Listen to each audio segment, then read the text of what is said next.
Hi, everybody. Welcome to another episode of Making AI Possible, brought to you by the California Institute of Technology, Center for Technology and Management Education, CTME. Caltech CTME, we are a executive education center at the heart of Caltech campus in Pasadena, bringing world-class professors, researchers from research labs and NASA's Jet Propulsion Laboratory, and industry experts like you see here on this panel today. We host different classes from executives, senior technical leadership, managers, and hands-on AI engineers, systems engineering, systems design, and also project management. But today, we're taking a step away from the higher level conversations we have about AI and moving more towards technical. We have seen, in especially 2026, how coding agents have been changing the nature of how AI and machine learning projects are being built. But one element we're noticing is engineers who ship them, are they still in control of what they're building? How do you work with a coding agent without essentially losing the plot to what you're building? When it comes to Claude Code or OpenAI's Codex, what are the workflows and frameworks that really drive your team? So on this episode, I'm sitting down with Caltech CTME instructor, Dr. Mike France, who's director of AI at Predoc, and Dr. John Chung, a special solutions architect at Databricks. Both of these gentlemen hold PhDs in neuroscience from USC.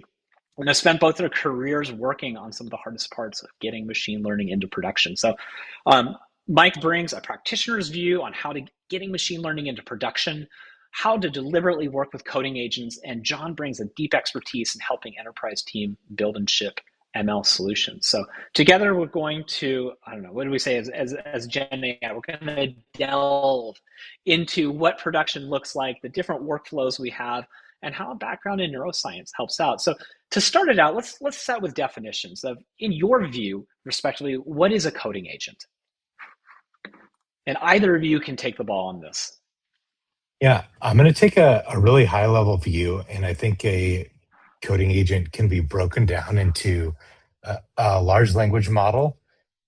You can think of that as like the brain of the agent that decides what to do, combined with tools, which are things that help it interact with the environment running in a loop. So you can think of it where the LLM might have some state there's a history of the conversation. It can inspect that given a goal and decide to apply certain tools. So for example, if you're doing if you're like planning a road trip or something, you might have a Google Maps tool, you might have a weather tool, you might have a book hotels tool, and your agent can decide to interact with each of those in a specific time to really kind of build out your road trip. And that's a really the details of those tools. It's code, it's API calls, but the LLM gets descriptions of how and when to use them. And when you run that in the loop, that becomes something that can really take actions in the real world. John, what's your go-to definition for an agent? How do you think about this? Yeah, I think Mike had an awesome description. The only thing I'd add is as one of the tools is just compared to normal coding assistants, where they mostly just auto-complete and just finish lines of code for you. An agent has one of the tools to be able to run and execute code. And that's really critical to be able to test that and to be able to understand whether it works and then to be able to implement that solution too. And so one of the tools is just being able to be able to look at dependencies, to be able to break features into smaller components, to be able to test that code, and then to be able to iterate on top of that. And I think Mike's kind of pointed just about LLMs having that specific reasoning capability to understand the code base, to kind of reason and understand the dependencies between all these different blocks is critical to be able to build many of these software that, or what agents do. So yeah, I think it's a great definition, Mike. That seems like to meet both the business and the techies in the room. Okay, so let's look at a little bit of backgrounds here. Mike, you researched neuroplasticity in recovery, and John, you studied systems neuroscience, and you really touched on how the brain processes information. Is there anything in your educational backgrounds that you found in neuroscience studying that helped you apply to how you work with agents today? I feel like that was almost, I forget who said it, but education's what's left over after you've forgotten everything you've learned. I think some of the skills I learned during the PhD, like kind of being able to like just read tons of technical documentation or other papers and really hit my head against a hard problem for a long time and learn new skills uh, quickly and often was probably the most important thing. In addition, like my qualifying exams and defense kind of hardened me against fears of public speaking because hard to imagine anything going worse than that. I would say those are the big things. On the like harder skills side, more just statistical thinking and understanding how to understand how to really spending a lot of time thinking about how to measure difficult things and how to tell whether something you can't see or touch is working. John, I think for me, yeah, I was going to, what scar tissue slash benefits were you able to gain through getting a PhD in neuroscience? I two things. So the first is when I did a post back at the NIH, and I remember like this was when I was still debating whether I wanted to do a PhD or not. And I remember the NIH director at that time, his name was Francis Collins. He came to give a presentation to all the postbacks, and he was like, a PhD doesn't mean that you just have an expertise only in system neuroscience or only in neuroplasticity. He's like, when you get a PhD, you get a degree in critical thinking. And so that should be able to apply not just only to neuroscience or only to neuroplasticity, but to like everything and every part of life. And so that was kind of the first thing of just like being able to the critical thinking part, which is saying that like we have a problem, like a very nebulous problem. How do we actually break that nebulous problem into like actionable things that we can solve? And then how do we actually solve each of those things logically, understand the dependencies between all of them? And then how do we continue to test hypotheses? And so the first thing is just the critical thinking part. And most people acquire that skill, not necessarily just through a PhD, but just mostly through life. The PhD was just a fast track for that. And the second part is my background was in systems neuroscience. And so this meant that, when I was studying, my PhD was studying how touch was processed in the brain. I was looking at only one region of the brain, but, we know that touch isn't processed just in one region of the brain, but across the whole brain itself. There's kind of artifacts of that all throughout. And so I think about systems a lot. And so how that actually translates to how I think about agents is like context really matters, especially when it comes to like solving problems. So, an agent is an isolated session, it has no memory, but giving a context for understanding why you're solving a particular problem and why that's important, and then how you should solve it and how that's going to be implemented in the larger scheme of things is really important. And so when I approach customers too, I mostly help them build ML AI solutions. It's not just about like, cool, how do I implement this on Databricks? But importantly, why is this important for you to build? And then what does the measure of success look like? So it's always the zooming out of it, the context, the system of why you're building the ML solution. So just those two things, critical thinking, and then also the importance that context matters and the system itself. And now in your own work at Databricks, is you're not necessarily embedded in one client. You're embedded across multiple clients who are very difficult processes with an ML that they're trying to implement, correct? Yes. Yeah. So most of the time, I my client list probably has about like 60 to 70 different customers, but at any given time, probably about 7 or 8 different customers that I work with. And most of the time, it's like, hey, we want to implement a specific ML solution. And it's either like, I want to scale that, or sometimes customers just want advice on like, hey, like, how do I actually ensure success for many of these different solutions? And so it's helping them guide that, there is I guess when I first had my first job, it was like talking to the VP of product. He said there's two sides to building any solution. It's building the right thing and then building the thing right. And so on the first side of it, building the right thing, it's really about scoping and understanding business value. And then building the thing right is the implementation of it. And so when I talk with customers, it's mostly to understand which side of the advice do they need. Are they trying to get guidance on understanding business value, or are they trying to get guidance on implementation, or maybe both? Mike, I'll turn it over to you. We had a discussion last week about the different workflows that you have for agents. And I'd love it if you could spend some time meandering through how you go about setting up your work structure, what your work trees look like, on how you're effectively using agents, be it Claude Code or OpenAI Codex, and kind of your skills of choice, if you will. Yeah. So I'll say that I'm a very happy Codex user. I've tried Claude Code, but I find Codex to be more preferable for me. Um, and if you all haven't used it, it's honestly pretty similar to ChatGPT, but instead of accessing it in the well, they do have an app now, I guess, but like you can also access it in the command line interface, and you type to it and you get stuff back. So it is an agent, and it can do a lot of things as an agent. So the big lever it uses is it uses uh, bash or the command line to interact with your computer. It uses it to search files, it uses it to edit files, it uses it uh, to fetch documentation from the web. um, but yeah, the cool thing about a lot of these agents is you can really augment them and personalize them with several different types of tools or documentation, I guess. So, as John mentioned, one of the big limiting factors to what you can do with a coding agent or with any agent really is called the context length.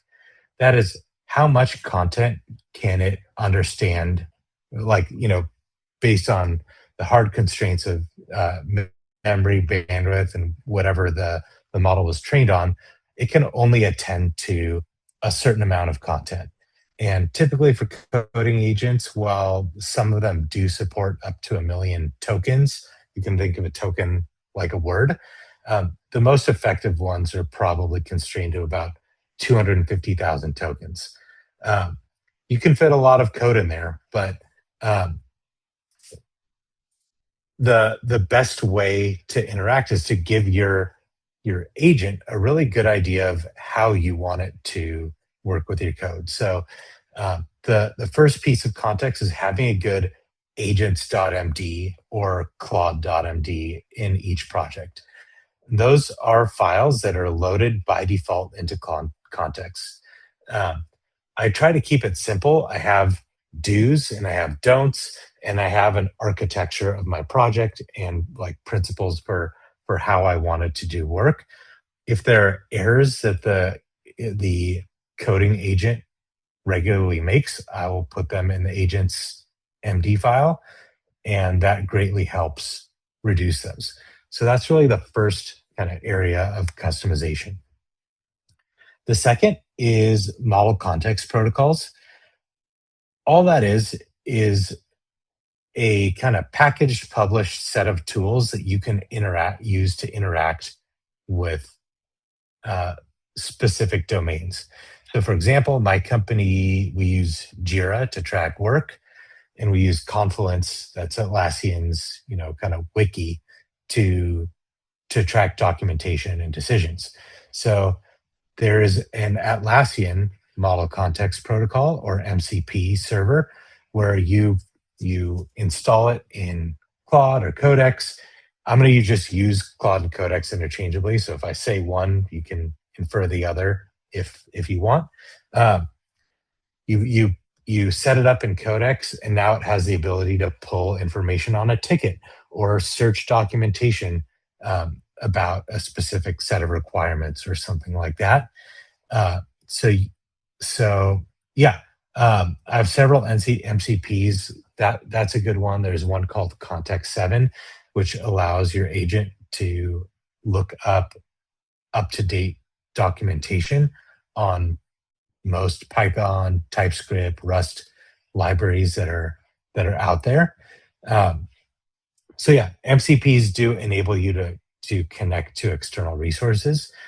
One caveat is if you enable too much of them, they live in that context window. So when you turn one on, it lives in your context window and it eats up the context. So if If you have too many of them on, that kind of reduces your capacity for other things. So you only want to have the ones on that you really need. The second paradigm, which I find the most useful, is agent skills.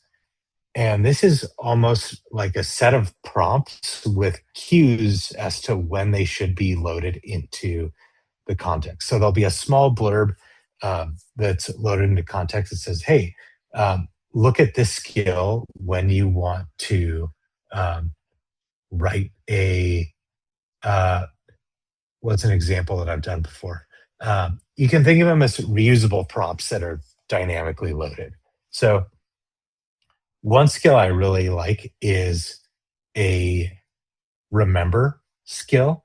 So what this does is when my agent is doing something I don't like, the remember skill tells it to look at what happened, ask me questions about what I liked and what I didn't, and kind of figure out what could have been better, and then add that either update a skill, another skill, or my agent's MD to make sure that doesn't happen again. Another skills can also be packaged with code as well.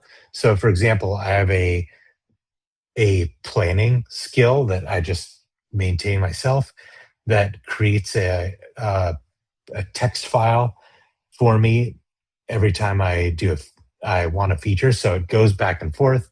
The prompt goes back and forth and grills me about what I want, what's in scope, what's out of scope, what does success look like? So what's my rubric for success on this feature? And then writes that in a markdown file. And that markdown file is generated by, like the template is generated by a Python script. So the final thing that I use with Codex is automations. So you can schedule automations.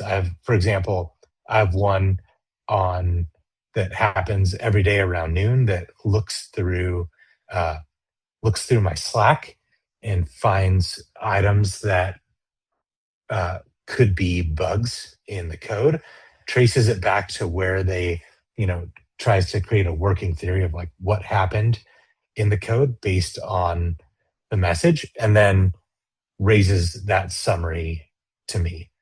Those are the types of things that I've been doing with coding agents, in addition to like just feature development. I feel like I've been going on for a while, so I'm gonna pause there. I have a question, Mike. So Yeah. For me, I mostly work with the customers that focus on machine learning solutions. And so most machine learning solutions are just like small repos that just have like some code for just like your feature engineering, training your model, and then something with like evaluation in there. It's a pretty small repo. But you kind of operate at a much higher level. And so how do you think about using these agents, especially when it comes to like large monolithic enterprise code bases versus like these small mono repos for like microservices? Like, do you operate differently when you work between the two, or is this not a question because they're all microservices? Um, so yeah, one thing I use heavily. So one of my favorite things is you can really outsource a lot of your thinking to these agents, but what you can't outsource is your understanding. Meaning that like to use these well, you still have to really understand how the code works. And one of the things that really kept me on Codex is they made code review a first class citizen. You can do inline comments and stuff like that. So despite not having written the code myself, I have a very thorough understanding of like what functionality lives in what modules and what files and kind of how it works. So if I know, like based on my knowledge of the code, I can tell it exactly where to look for. If it's a more general problem, you can actually give it more advanced search tools. So one of the skills I have is for a utility called callgrep. And what that does is it uses a kind of an embedding model, like almost a If anyone's familiar with retrieval augmented generation, this is the retrieval part, and it does this semantic retrieval over your code base. So it can actually um, search based on semantic like a just a standard question, rather than having to use grep to look for a specific you know a specific text snippet that might be in one of the files. Uh, Other things too is a lot of these some search tools will also like build a tree of your software, so it can understand where to look for specific modules. Um, but a lot of time, I think I find the most utility of like really uh, having the agent quiz me a lot and really scoping the work and understanding like, okay, what files need to be touched in order to complete this work, what tests should be run, like how do we want to test it, what does success look like. um, and even then it still operates very well on quite large repos. um,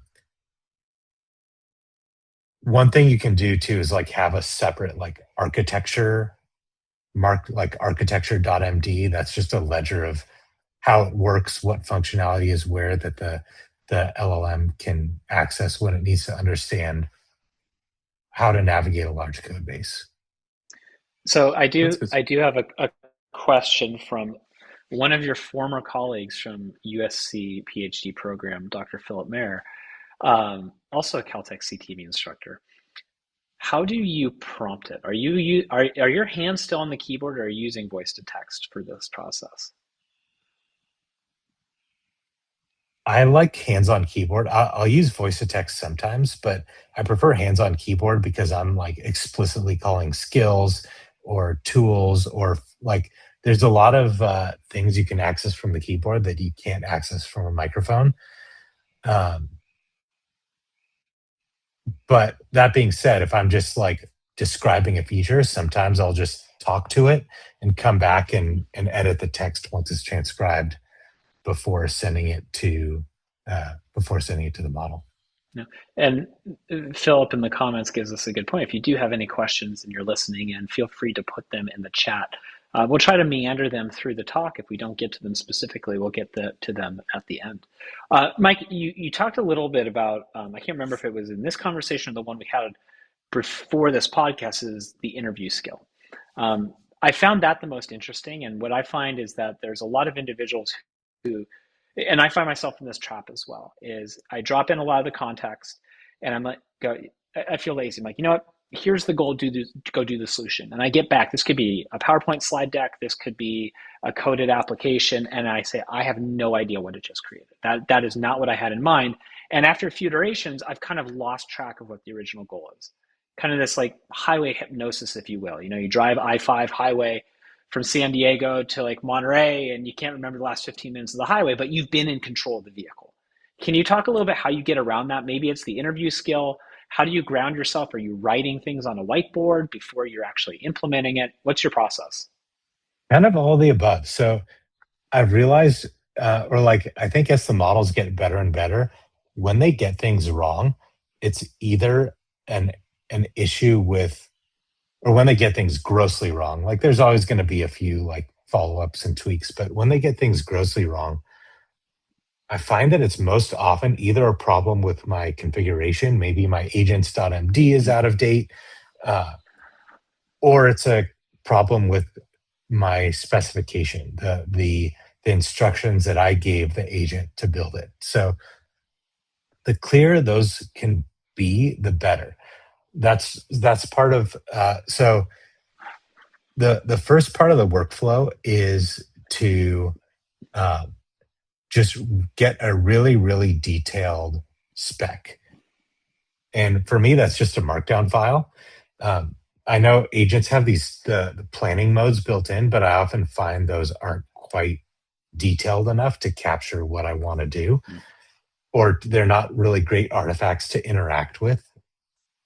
So what I end up doing is I have a spec which says like, okay, like first do I think my sections are like a summary of what I want, the current state, the desired state, an architecture diagram, and then contracts, which lay out like exactly what's going to change, or like almost a scoring rubric for what complete looks like, a section for outstanding questions, and then separate work streams with implementation details that I can hand off to agents with the spec.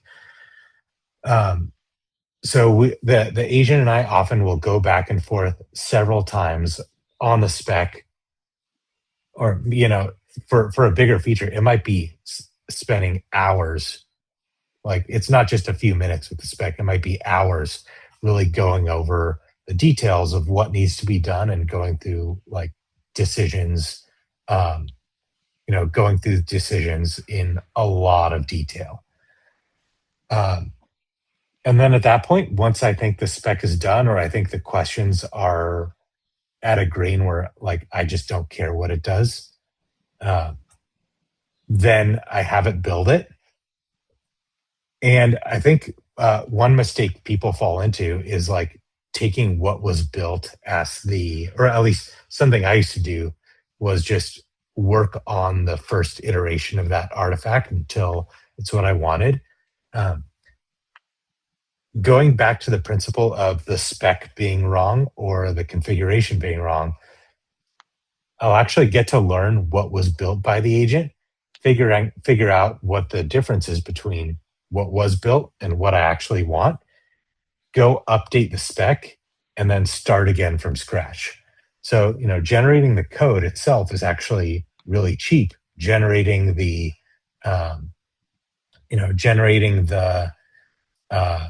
definition of what has to be done is really the hard part that involves the most exploration and thought. So, that's kind of my workflow for development. I really like what you say about the spec-driven development leading code being cheap, because that seems as though where the industry is moving is, if coding is essentially a cheap commodity, and intelligence and our own thinking of how we go about mapping out what we want to build is the high value item. How do we lean into the high value item? John, I think I cut you off. Yeah, no, I want to share a little bit more about that too. And Yeah. I think that actually coming from a just pure like academic background was a disadvantage here, especially when it came to building a lot of the software, is because we didn't have traditional software engineering practices or skills like kind of throughout our practice. And so there's a lot of things to be learned from software engineering. And that's kind of what I've been figuring out over the past like 3-4 months, is that there is so much importance in building the right thing.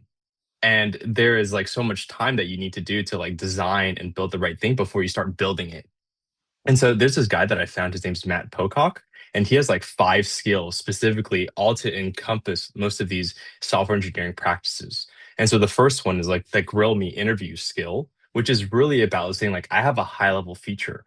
Ask me questions relentlessly till you figure out exactly what you need to build. Because most of the time, right, if we're like data scientists, we don't think much about front end development. We don't think much about like back end databases and things like that. We know a lot about building the ML models, but when it comes to building like large software code bases, it's a lot more soft. So this grill me skill really distills many of these kind of fuzzy concepts into much more anchored ones.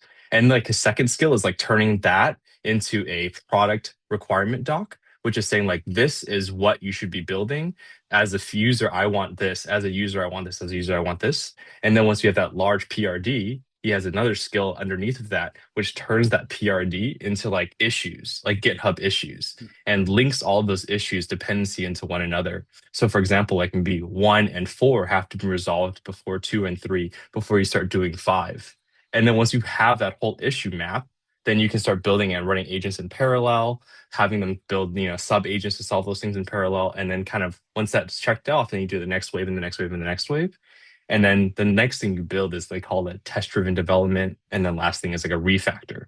And I feel like there's a lot of things to be learned from basic software engineering practices, because yes, AI can spit out code, but necessarily you don't want to just build just random things. You want to build the correct thing, and you want to build it in a way that is going to be sustainable and easy to refactor and rebuild on top of.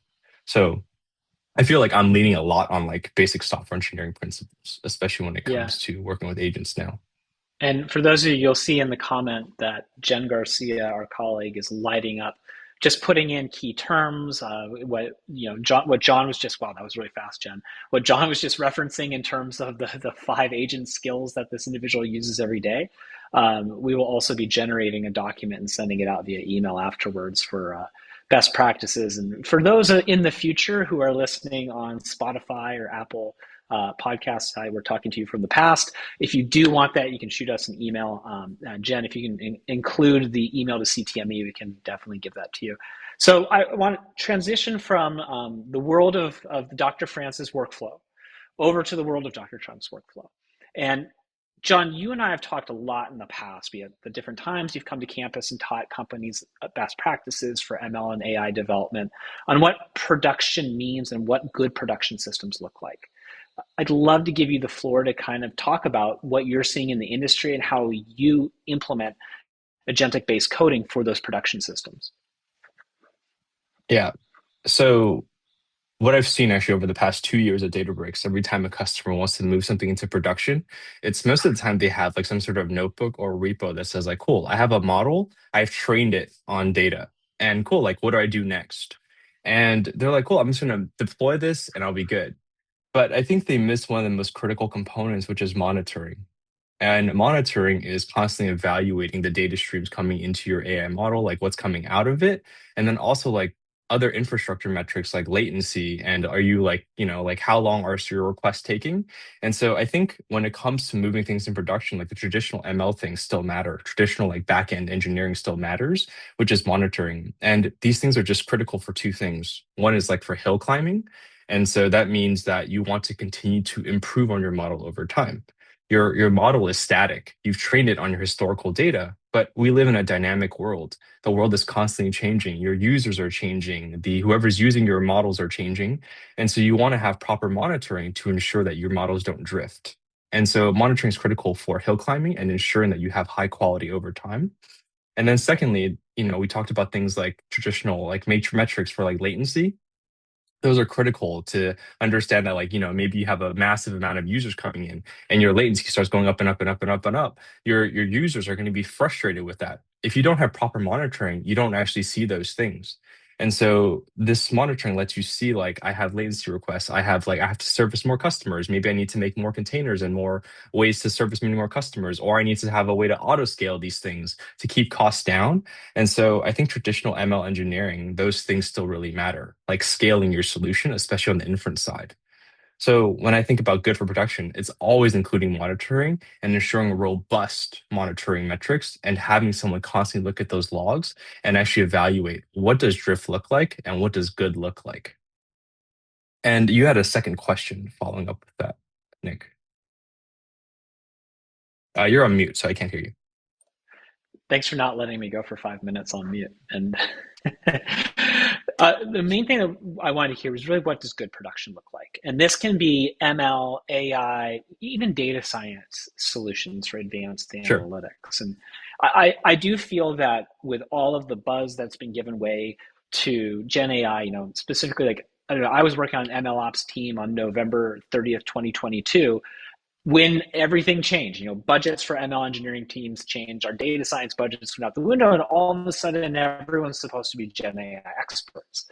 Are Yeah. there any elements of, and Mike, this is a question for you too, any elements of this traditional ML ops system that we were all part of before Gen AI? Does any of that live on within agentic systems, LLM-based systems? Are you seeing any consistencies there? I 100% see it. So I think most I'm customers speaking think, John's language. well, so I think since agents have become so ubiquitous across our fields, I've seen two things. One, as like a practitioner, mostly helping advise customers, trying to understand and build solutions for them, I have seen the speed of implementation go up. Like in terms of like, you know that your models are only as good as your data. back then I was limited in my ability to like type code and to evaluate whether data was good enough for a solution, or whether like what are the caveats, what are the boundaries of that solution. And so now I can just prompt it and then be able to like do some basic feature engineering, do some basic EDA, and being able to look at the plots and evaluate whether that is a, a viable data set for doing X, Y, and Z. And so in a sense, like the speed of implementation has gone up because my bottleneck isn't on the how fast I can type, but my bottleneck is on my hypothesis, which is critical, like especially in this age of AI, that doesn't go away. Your senses that kind of Mike has talked about in the beginning about your background in like statistics, your background in understanding like how problems are dependent on one another, the context of all these things, they don't go away. They're actually leaned on more. And so the speed of implementation goes up as like a data scientist or ML engineer practitioner. But the second thing too is I think people over index on what LLMs can do. So I've had customers that are just like, oh, I don't need to build a recommendation model. I want to like be able to like if a customer like joins a chat, like I just want to be able to take that user data and then recommend them an item. And so I'm just going to pass in like all of my user, like all of my different items in there and then have it recommend something. And I was like, that doesn't really work that way. I mean, it could work, but I have no idea how accurate that will be. And then furthermore, it costs so much to do that because your context window is going to be filled with that user data, but also all the items that you would have. And instead you can actually lean on your traditional ML solutions. You can do like a traditional two tower recommendation model where you have all of your vectors embedded, you have your user data, and you just have your LLM agent just interface with that API. And so in a sense, the way to think about it too is that instead of having these agents do everything, you can just offload some of these basic deterministic simple solutions to your ML APIs. And so instead of over indexing on that, I just think of agents as another interface. Instead of agents being a solution for everything, it's just another interface, and you can use your traditional ML APIs as tools, and as Mike mentioned earlier, as MCP tools that you can access across many different agents. So those are two things that I think about when it comes to agents. I have a slightly different view on that, not necessarily conflicting, but um, my company's in healthcare. We work with a lot of unstructured data, and Gen AI is extremely useful. And at least when I started working with Gen AI, I'd spent, at that point, 6 or 7 years, like really working a lot with deep learning, building and training my own models. And it was kind of a bitter pill to swallow, thinking like, oh wow, I might never train a model again, because I really enjoyed that part. But I think I was thinking about it wrong, because like the hard part in any aspect of ML is not really training the model. If anyone's used scikit-learn, if anyone's used PyTorch or Keras or something like that, like training the model is easy. The really, really, really hard part is getting the data and evaluating how well it did and deciding, is this good enough, identifying what's going wrong and addressing those cases. And a lot of the like traditional ML skills I use of like in the past for like building and splitting data sets, understanding like, oh wow, is my training data leaking into my evaluation or test data sets, still absolutely applies in the era of Gen AI. And we're kind of entering this phase where a lot of the agents, in addition to not writing code by hand, I also haven't written prompts by hand either in a long time. And there's paradigms like natural language optimizers, like GEPA, so if you've ever heard of GEPA or DSPy, those are software packages that can help you learn the correct prompts by example. And just so this kind of really means, instead of thinking about your model as the weights or the parameters of an actual ML model, you still have to tune things. Those things happen to be text, but you still have to, you're still finding an optimal set of parameters, those parameters being the text in a prompt, to do your task well. Meaning you have to think a lot about, how do I measure the task? How do I tell it's working? How do I decide whether prompt B is better than prompt A? Um, so yeah, evaluation and data set building continue to be like extremely, extremely important skills to maintain today. Maybe to that point, actually, I kind of want to ask you a follow-up on that is, so you don't find yourself building any regression or classification models and then offloading that work? Or do you actually just have the model like do classification for you and then you just optimize the prompt? Is that kind of what you're saying? Most of the work we do is like structured data extraction and agentic Sure. question answering. So it's not necessarily like, we don't really have like any tabular data. It's all like, it's a lot of text. Um, we did initially try, traditional text classifiers or like, neural network classifiers, but the large language models are very good. It's very cheap, and there's something to be said for not having to host your own model on a GPU that's expensive for a small task.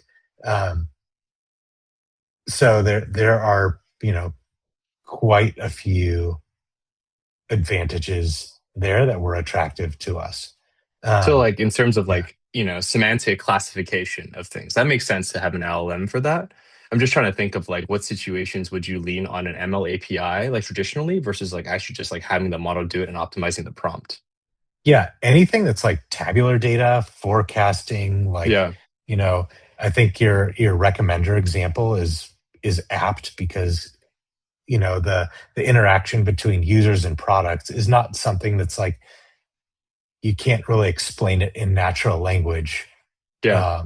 because it's a higher order thing that we have like really The latent sophisticated space. mechanisms to capture, right?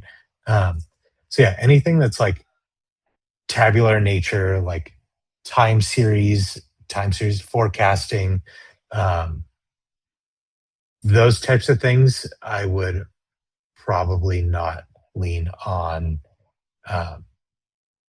on a language model to do. Yeah. So it sounds like mostly like unstructured data processing, like things you can one shot. It's like you would just lean on the ML models to do that. Or sorry, the LLMs to do that. But like things like more I wouldn't tabular necessarily running. one shot, because in a lot of the optimization, like what the training set is for is like searching over examples and finding examples that clarify the task. Yeah. So, you know, it's yeah. So um yeah, I wouldn't say it's a one shot thing. Sometimes it's a more agentic approach where there's like an initial prediction and like some grounding procedure that says like, okay, now you're going to look at the source data, you're going to investigate this and that based on Yeah. the prediction. So um, I wouldn't say it's simple by any means, but um, it just wasn't. We just weren't presented with problems that were best Yeah. tackled by traditional ML. That makes sense. Yeah. Yeah. I also think about the ballooning cost side, because agents have like That an was where the infinite next cost. question was going to go. Yeah, like especially if you have 'Cause like if you take like 20 turns to do a classification versus like and get like 95% versus if I can just, have an ML model trained on it and just do it in one pass and maybe I'll get like 90%, is that 5% delta versus those 19 turns for the agent. So I'm just trying to think about the cost and LLM inference is so expensive compared to like Yeah, an that ML I API. thanks for teeing that up, John, because that's the next question for both of you is how do you deal with increasing costs within respective organizations, especially when you have users say, I use Claude code on my personal account. Maybe this developer pays $100 a month for the 5x capability, and then they go into an enterprise setting and there's no limits, and all of a sudden API costs at the end of the month are you're in the thousands versus your $100 a month subscription. What do you do in that instance? How do you manage that in your respective organizations? My big thing too with talking to customers is I talk a lot of customers. So I work in the retail consumer goods vertical, and those customers are very, very cost conscious. And so most of these conversations, I always it kind of goes down to, hey, instead of just having your LLM do some like like pass in like this massive CSV and then like do the filtering itself. Like you're just wasting a lot of context for it. It's like, can you just kind of have it use your batch or command line to write a simple Python script to filter it and then just pass in much less?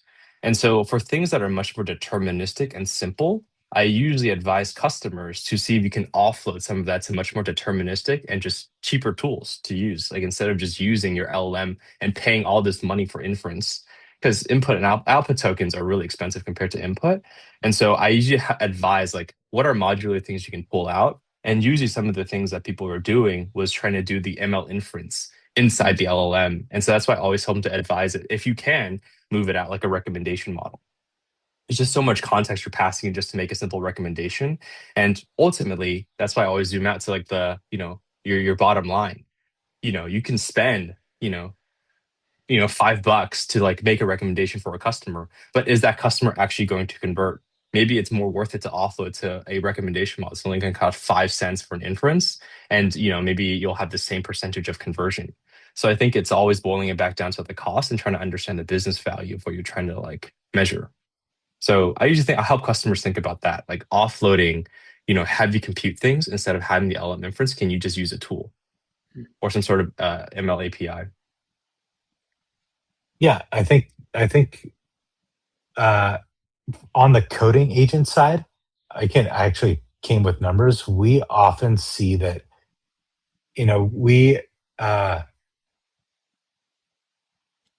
not we're in healthcare, and for a lot of our big features, we actually have to like document them before we build them as a part of compliance. So we don't have unrestricted use in the sense that like we can't just make whatever we want and ship it to our customers. Like we have a sort of restricted process. So I guess that goes in our favor.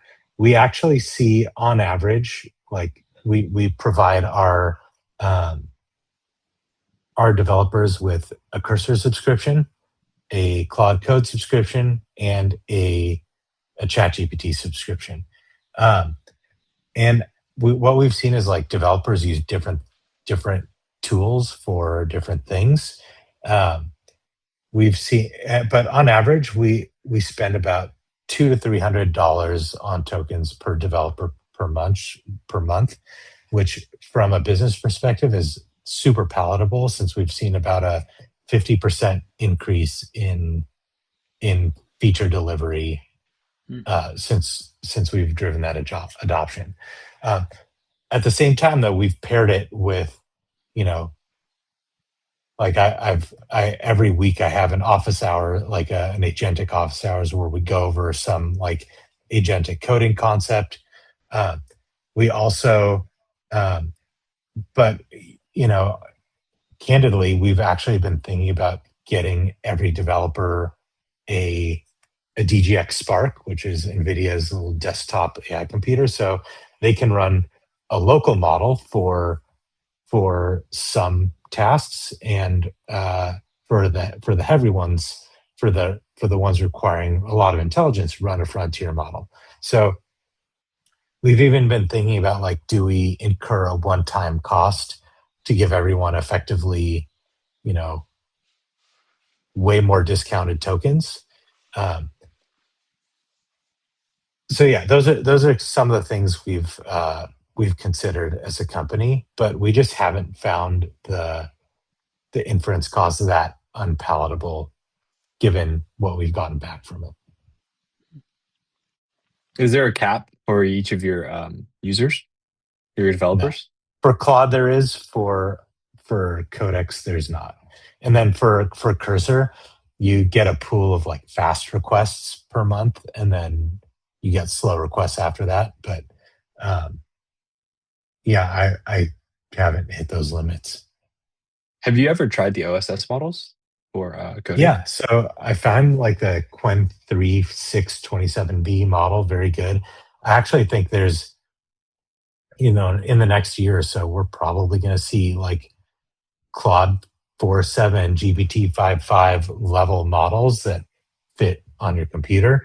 NVIDIA just announced their AI PCs that are coming out that are effectively like the same compute as a DGX Spark. So you can run, since you'll probably be running an OS, you probably can't run a full like 200 billion parameter model locally, but the Sparks can, run a 200 billion parameter model locally, and you can do a lot with 200 billion parameters. So I get maybe my I question to think, you too is, well, I guess in the future, like, why would someone pay for Claude Code? Is it mainly for the harness?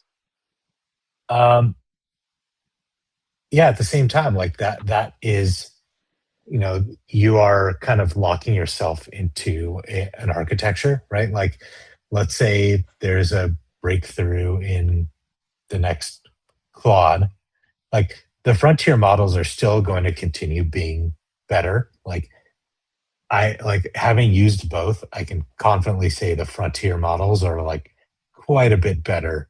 It's like the Opuses and the GPT-5.5s are pretty unmatched in software engineering for like the most complex tasks.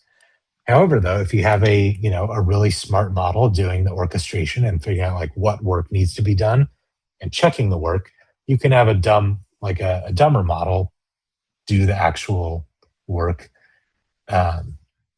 given a good enough specification. And like, I'm not trying to rag on the smaller open source models. Like, they're still very, very good. They're just not as good. And also, like, a DGX is what, $4,000 right now, four to $5,000. That's effectively what, like a year or more in frontier model compute spend for a developer. You kind of have to price in like, what advances am I missing out on by locking myself into this? We have more compute coming online. We have more efficient models coming online.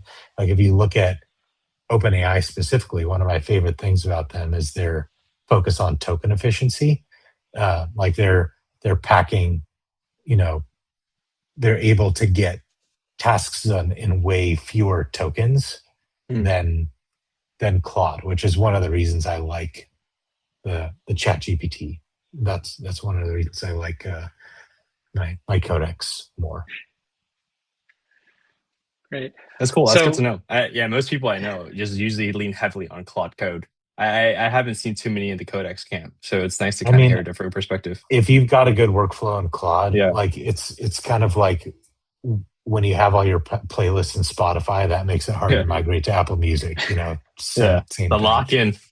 Do you think that we're going to start seeing demands like we saw for ownership of data? So there's laws today that specify what data a customer should be able to keep. And Mike, I'm not an expert in the medical field, but I'm sure there's legislation and laws in effect that in terms of both privacy and data that belongs to you. Do you think we're going to see that with models where you have the ability to say, for example, everyone wants to switch back to ChatGPT from Claude or vice versa? Are you going to be able to bring your preferences, your prompts, your history over with you, or is that something that the frontier model companies are just going to say no way?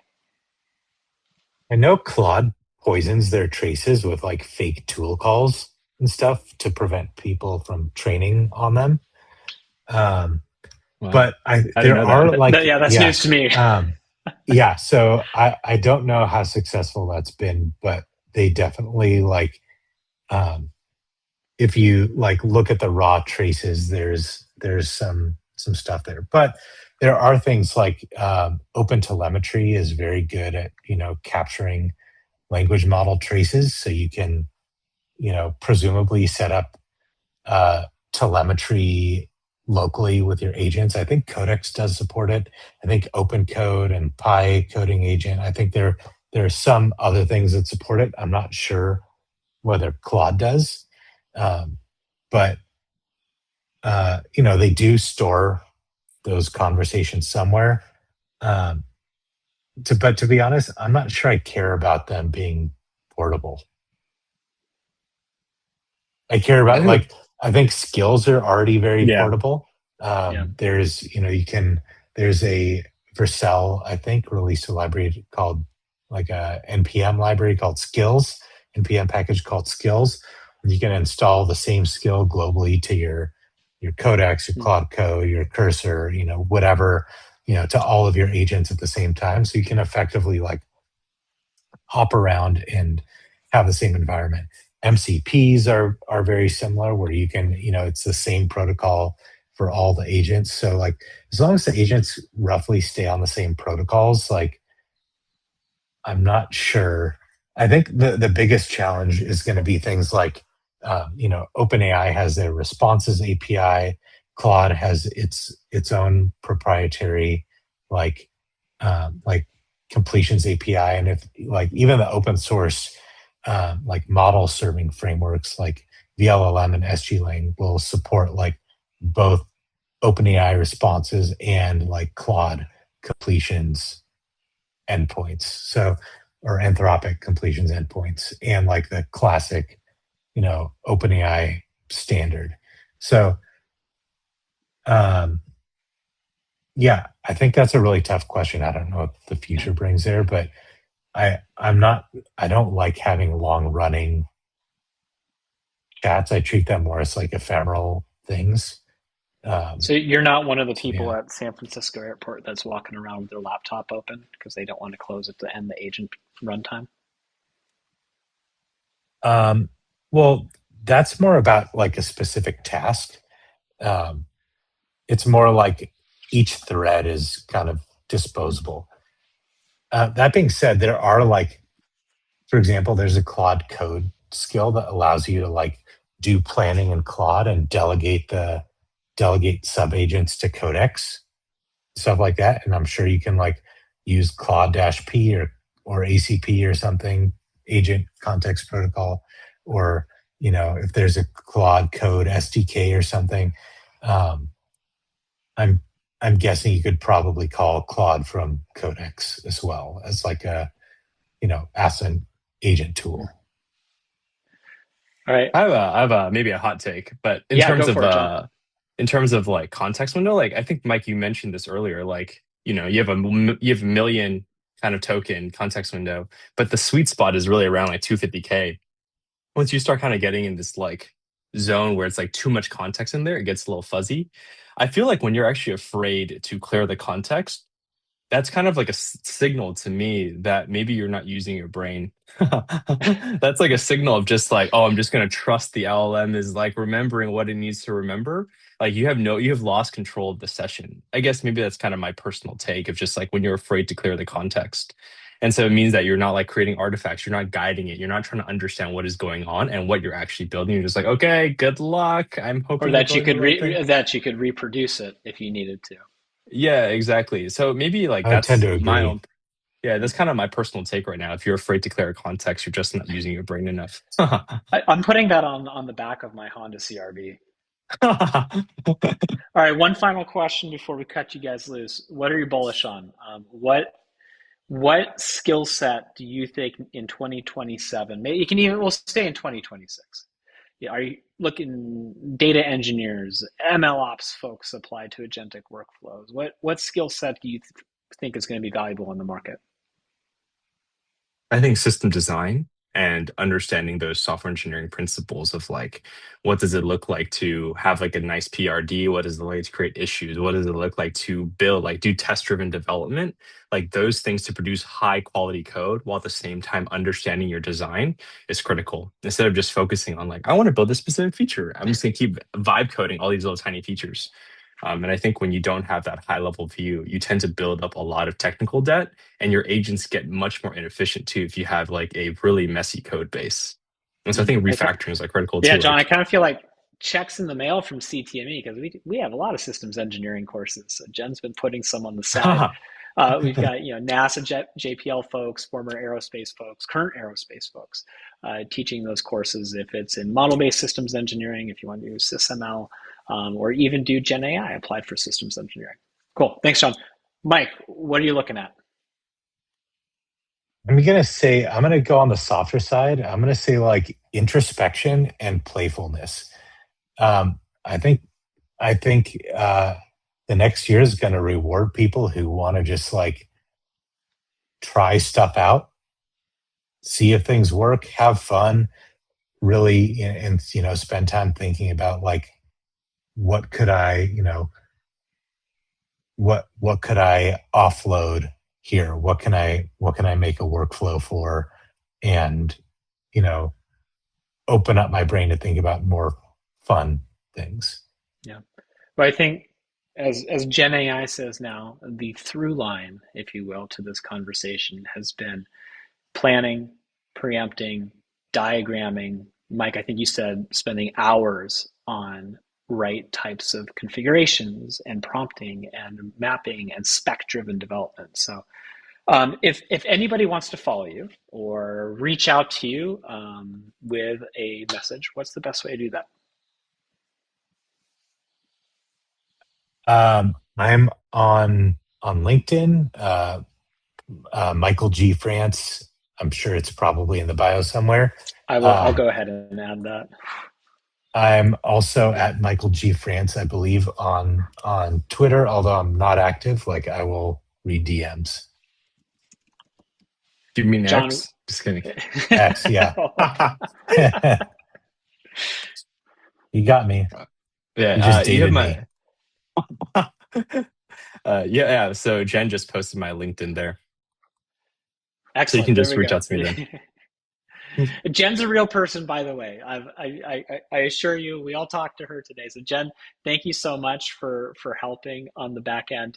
Stacy Madden, also thank you for the ones and twos and setting everything up. If you are looking forward to the recording, usually it's a week afterwards, and you'll get an alert via email if you're in the session. It's on Spotify. We do it on YouTube and then also Apple Podcasts, and we'll send out a summary of some of the definitions and the cool things that were discussed. So Dr. France, Dr. Chang, thank you so much for joining us. If for folks listening, if you do have questions about courses we offer, we do have an upcoming course starting next week on AI for executives. It's really AI for technical leaders. So if you are a chief technology officer, CIO, CDO at your organization, all of a sudden AI and AI adoption is now under your umbrella and you don't have a background in AI, that's what the course is specifically meant for. It's done 90 minutes once a week. It is digestible. It's not all one block for busy schedules. And then starting on Thursday, we have a data and AI literacy for individuals of all different walks of life who are looking at, I don't want to just understand how to make the most impressive data visualization, but I want to understand what's the difference between Databricks and Palantir. Why do I keep hearing about tokenomics and the exploding cost of tokens? And essentially, how do I talk to a vendor about Gen AI? So thank you very much. See everybody soon. And Mike and John, I'll probably see you very soon when we have the next company come to campus. All right, thanks a lot.